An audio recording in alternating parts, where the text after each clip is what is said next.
Hey guys, Davin, board certified dermatologist. The question is a 10-step skincare routine taking it too far? And can a simplified routine, possibly given by your dermatologist or skincare expert, beat a 10-step procedure? So here's my take on this. And I think most dermatologists would agree. Now, this whole skincare craze has taken a huge leap forward, especially since COVID, because everyone's into skincare. You have all these, celebrities, all these influencers, they're launching their own product line, and everyone's advocating the secret to their own skincare routine. Guys, the take on this is simple. The more stuff that you put on your face, I think is probably counterproductive. So for example, if you're using a cleanser, you might be using a scrub, a toner, a day cream, a night cream, an eye cream, a sunscreen, etc., etc., etc. So all these steps in your particular skincare routine is not only taking up a lot of time, but what happens is that it can take away the key active ingredients of each step. For example, how dermatologists like to treat skin is they want to actually understand your concerns and you have an aim. So once you have a goal, you figure out how to get there. For example, if you have something like pigmentation, if your skin is pigmented and you want better skin clarity, luminosity, you want brighter skin, we figure out this is where we need to be, this is where you are here. How do we get you from here to here, and what skincare ingredients can you use to get you up there? Now, the problem with a 10-step routine is that you're using small elements of each particular ingredient or each particular step.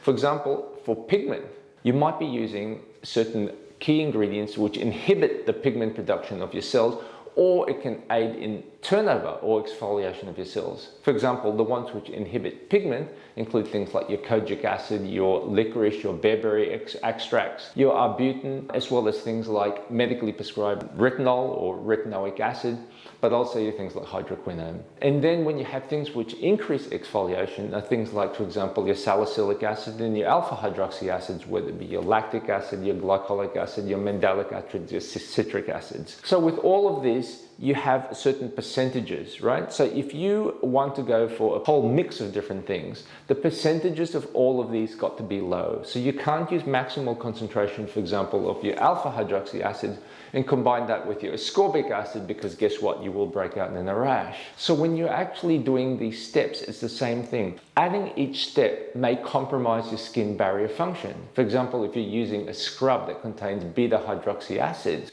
you're removing the top layer of your skin, right? And when you do that and you continue stripping your skin, especially if you're using astringents, basically you'll end up having what's known as an irritant dermatitis, and you won't hit your target goal. So how most dermatologists approach this is to use the key elements of each skincare ingredient, maximize the use, simplify your skincare routine, and that way you can achieve the goal a lot quicker. Let's take, for example, a few cases. So if we're talking about pigmentation, you can use low ingredients and you can do that multiple times a day. For example, in the morning, you might want to use something like a face wash. You might want to add something like your antioxidants, whether it be your vitamin C, your E, your ferulic acid, and then on top of that, your sunscreen, and you continue so forth throughout the entire day. And at nighttime, you might want to use a particular ingredient or ingredients after your cleansing, toning, etc. The problem with that, like I said, is that with each step, you may increase the rate of skin irritation. So how we approach this is this. Initially in the morning, what we might do is just simplify it. Sunscreen, that's it. You have a banal cleanser.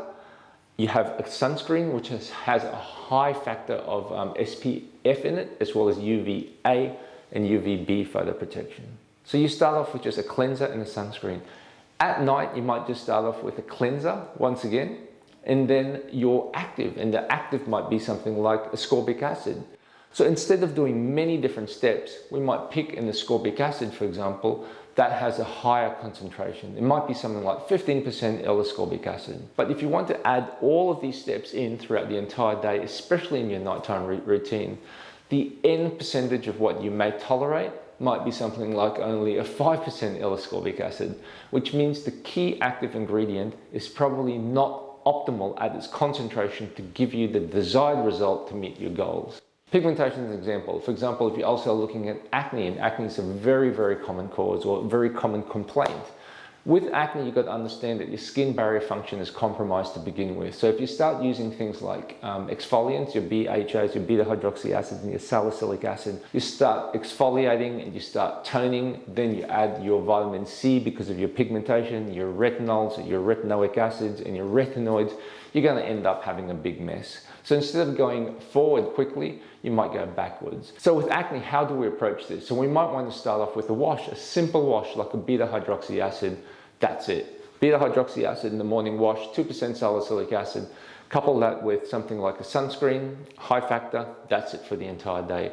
At night, wash, but you don't want to use a beta-hydroxy acid. You might just want to use a normal facial cleanser and then combine that with a potent topical retinoid. So it might be something like adapalene, if you can get that over the counter, for example, in the US, or the highest concentration of retinol that you can tolerate. So with that, it's only a 3-step routine, guys, and that can get you to the end goal much better than a 10-step routine. Anti-aging, that's another example. How I approach this is this: it's the minimum amount of ingredient for your skin in the minimum number of requirements. So how I approach this is simple. In the morning, use your particular cleanser, and then on top of that, it's really easy. Use a combination of antioxidants. That could be vitamin C, which is ascorbic acid, tocopherol, which is vitamin E, as well as ferulic acid. And when you combine all of that, that can be something like CE ferulic acid, and that comes in a dropper. You apply that after cleansing, you put on your sunscreen. That is your morning all the way to your evening.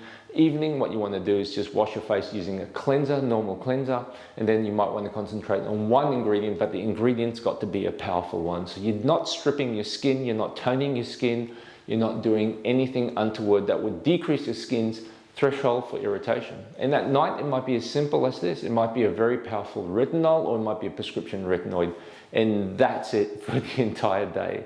So that's a very simplified skincare routine. And then from there, if you want to use what's known as pulse therapy, you can actually, once every 7 to 14 days, add something like an alpha hydroxy acid to aid in exfoliation. So what you could do for your nighttime routine at that stage is to not use your topical retinoid, but might want to use a higher strength serum that contains an alpha hydroxy acid. So in this situation, your whole skincare routine is simplified. And when you simplify your skincare routine, you can reach your target a lot more. So final conclusions, guys. If you like a 10-step routine just for the sake of self-care, by all means, go for it, right? There's nothing wrong with using it because you actually like that routine or the regime of using things. But if you're actually after a targeted skincare routine where you want change, think about things carefully.